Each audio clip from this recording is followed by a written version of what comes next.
कष्ट कर रे मानवा, फळाची चिंता सोडून दे. स्वामींच्या या चरणी सर्व अहंकार मोडून दे. नुसत्या नशिबाच्या नावाने हात चोळत बसू नको. श्रमाविना या आयुष्यात यशाची स्वप्ने बघू नको. स्वामी म्हणतात, भिवू नकोस, मी तुझ्या पाठीशी आहे. पण लक्षात ठेव लेकरा, हे कष्टाचेच गुपित आहे. जो घाम गाळतो कपाळी, त्याच्याच नशिबी सुख येते. आळशाच्या दारी मात्र दरिद्रता ठाण मांडून बसते. शेतात राबणाऱ्या कष्टकऱ्याला स्वामींचा आधार असतो. कष्टाच्या त्या घामातच परमेश्वराचा वास असतो. हौस नको, चैन नको, फक्त कर्तव्याची ओढ धर.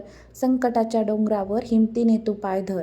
तुझ्या कष्टाच्या पाऊलखुणा स्वामी नक्कीच पाहतात. प्रामाणिकपणे वागणाऱ्याला ते कधीच अंतर देत नाहीत. जेव्हा जग म्हणेल हार मान, तेव्हा स्वामी कानमंत्र देतात. अजून थोडा प्रयत्न कर म्हणत ते पुन्हा बळ देतात. कधी वाटले थकलो आहे, यश दूर पळते आहे, समजून घे तुझी परीक्षा अक्कलकोटचा राजा घेत आहे. खचू नकोस, रडू नकोस, फक्त कर्मावर विश्वास ठेव. स्वामींच्या या नामाचा मनात तू सतत ध्यास ठेव. कष्ट तुझे आशीर्वाद माझा, हेच त्यांचे ब्रीदवाक्य आहे. श्रद्धेने जो काम करतो त्याच्या सर्व सिद्ध आहे. विश्रांतीला थोडा विसावा, पण आळसाला थारा नको. स्वामींच्या लेकराला कधीच कुणाचा सहारा नको. शेवटी एकच सांगतो, स्वामींच्या शब्दावर विश्वास ठेव. या कष्टाच्या यज्ञकुंडात स्वतःला तू झोकून दे. मग बघ चमत्कार कसा तुझा नशीब पालटेल.